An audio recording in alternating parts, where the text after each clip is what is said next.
A palestra e a feira do livro espírita. Alegrei-me imensamente quando fomos ao centro espírita em que meu pai trabalha. Rever os amigos fez bem ao meu coração.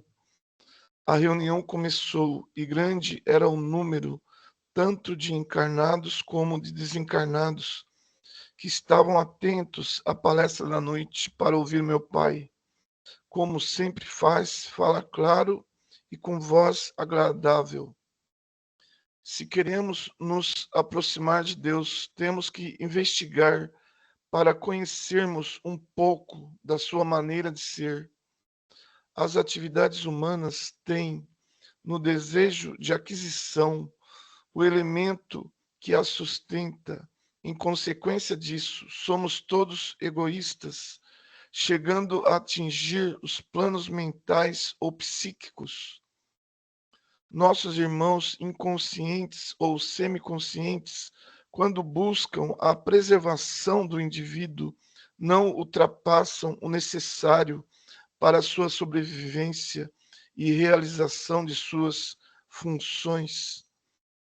Nessas ditas manifestações, podemos ver Deus Criador agir sem interferência na liberdade do indivíduo, coisa que não acontece no âmbito do ser humano. Ora, se quero me relacionar bem com o indivíduo, tenho que conhecê-lo, gostar das mesmas coisas que ele, amar aquilo que é seu e, se possível, pensar como ele. Por que as flores são belas e perfumadas? Interrogação interessante que nos leva a meditar e, meditando, chegamos à intuição. Para a personalidade, tudo tem um motivo, todo caminho ou toda ação tem como princípio um fim. Não concebemos agir sem o fim pessoal. Vivemos presos à atividade da mente, arquivo do passado coletivo e particular. Por isso, não percebemos que a ação cósmica não tem necessidade de chegar a lugar, ganho ou fim nenhum. Muitos dirão que as flores são belas e perfumadas porque Deus quis embelezar e perfumar o ambiente e a vida dos homens. Que pretensão, a beleza, a pureza e o perfume da inocente flor enfeitam a existência também do revoltado, do gozador, do egoísta, do desumano que é capaz de se opor ao Criador que o sustenta em todas as suas necessidades. Ademais, para o Pai que realmente ama, aspectos externos não alteram a sua maneira de amar. Ele ama todas as suas manifestações porque elas fazem parte dele. Na verdade, é ele mesmo, pois fora dele nada existe. Não foi por causa do homem que Deus criou as flores. Para elas, por que motivo existe, então, tanto perfume e beleza? Nenhum. São o que são pela sua própria natureza interior. Não importa que a vejam ou não, que estejam no jardim entre os homens ou a mata onde ninguém as veja. Não importa onde nascem, serão sempre a manifestação de agradável beleza. Da mesma forma devem ser os homens, só que com uma diferença. O que a flor é por inocência, deve ser o homem por sapiência. Tem o homem liberdade para ser a mais bela manifestação do eterno. Muitos são contra, e é o que com a maioria acontece. Outros, livres e conscientes da divindade, se integram a ele, passando a refletir o eterno, saturando a terra de luz, beleza, perfume e, acima de tudo, do amor incondicional que tudo envolve no seu carinho protetor. E as violetas, teriam elas inveja das rosas ou desejariam um dia vir a ser rosas? Não, as violetas estão felizes em ser o que são, felizes por serem manifestações do Criador, sem pretender nenhuma justiça por parte daquele que tudo é, pois tudo que elas são a ele pertence e delas mesmo nada possuem. O homem bom deve ser bom, porque esta é a sua natureza, e não para receber prêmios e louvores. Não importa se os outros verão ou não a sua bondade, deve ser como as flores, que não escolhem lugar nem pedem reconhecimento para ser o que de fato são. Devemos imitar as flores, cuja alegria e felicidade está na atitude permanente de refletir o belo, o perfumado, o imponderável. O nosso paraíso não está no além, nem no aquém, está dentro de nós mesmos. Que bonita palestra! Exclamou Ivo. Deve se orgulhar do seu pai, hein, Patrícia? Disse sorrindo James. Somente sorri. Sim, sentia-me feliz e encabulada com os elogios dos companheiros à bonita palestra de meu pai. No final, uma chuva fina de fluidos salutares encheu o ambiente, saturando-nos de energias. Chorei de emoção, amo meus pais e vê-los estudando, trabalhando no bem, alegra-me muito. Saber que não estão em comunhão com o Pai é felicidade para mim. Saber que estão em comunhão com o Pai é felicidade para mim. A reunião acabou com grande proveito. Ficamos ali por momentos a conversar. Maurício me abraçou carinhosamente. Então, como vai, minha menina? Encantada com o curso, respondi. Voltamos à colônia, onde passamos algumas horas livres. Aproveitei para escrever o que ouvi, o que aprendi no curso, e para ler um pouquinho. Na manhã seguinte, fomos visitar diversas bancas do livro espírita e livrarias espíritas. Que gostoso estar entre livros bons e sempre prazeroso. As bancas e livrarias espíritas são guardadas 24 horas por dia, explicou Raimundo.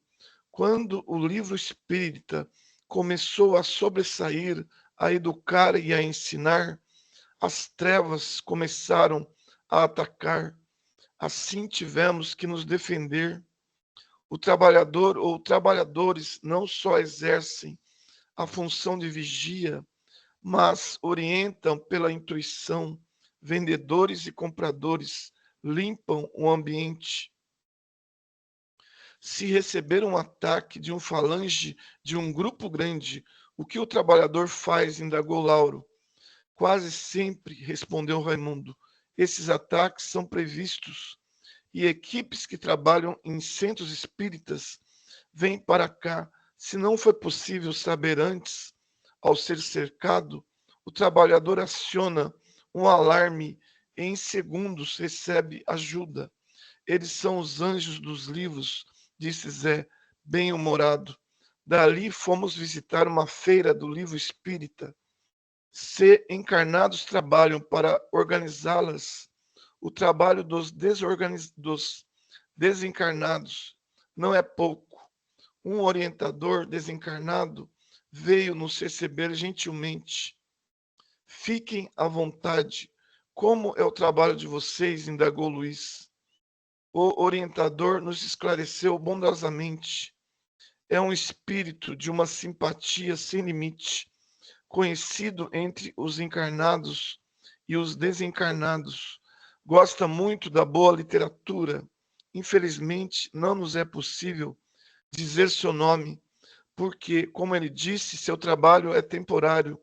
Logo o deixará para fazer outro. Estamos contentes com o que fazemos. Somos um grupo de 50 espíritos. Coordenamos as feiras por todo o Brasil.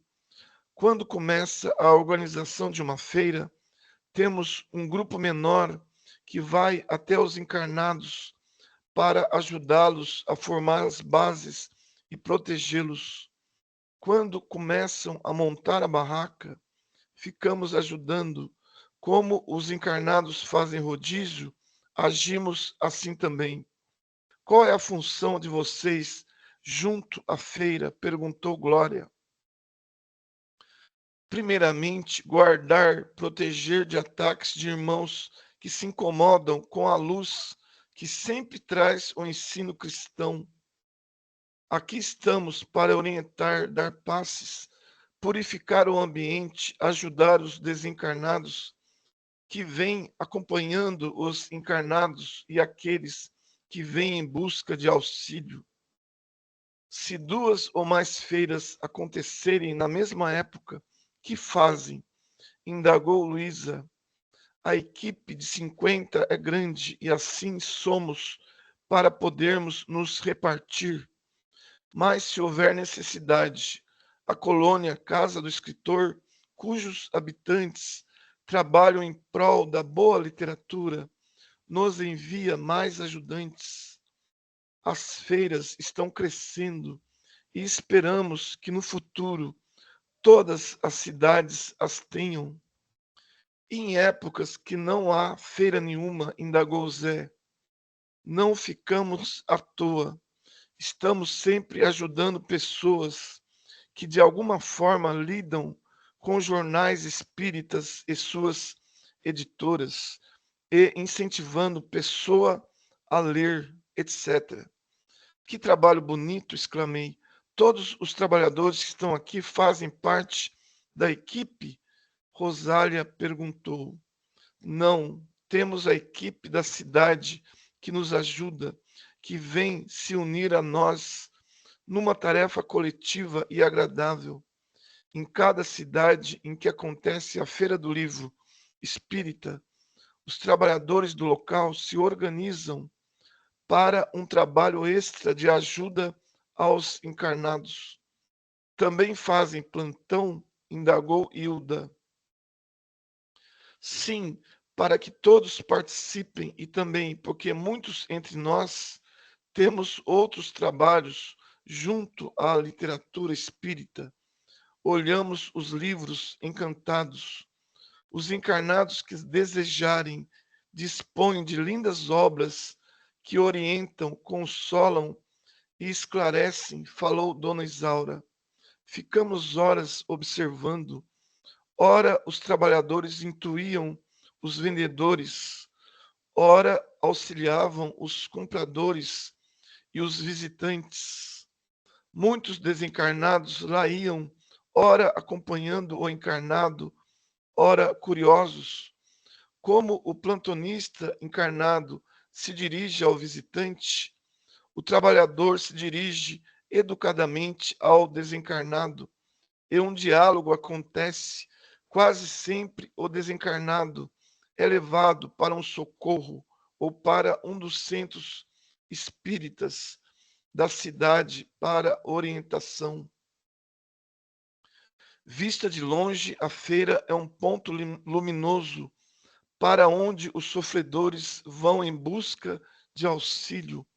Já tivemos uma forma estranha de ataque, disse-nos um trabalhador. Os moradores do umbral reuniram um grande grupo de espíritos que por lá vagavam, sofriam e os trouxeram até nós, esperando que bagunçassem o local. Mas, ao ver a luz que emite a feira, caíram de joelhos a clamar socorro. O orientador lhes dirigiu a palavra, explicando-lhes sua situação de desencarnados e carentes de ajuda, orou com eles. Foram todos socorridos sem problemas. Desde então, não fizeram mais esse tipo de afronta. Vimos um grupo pequeno de irmãos do umbral observando a feira de longe. Que farão se eles se aproximarem? Indagou Cida ao orientador. Vamos conversar com eles. Sempre recebemos bem qualquer visitante. Se nos atacarem, os lança-raios funcionarão. Se o ataque é em maior número. Imediatamente, os trabalhadores do bem da cidade vêm em nosso auxílio e a barraca é cercada por milhares de auxiliares. Muito interessante, disse Marcela.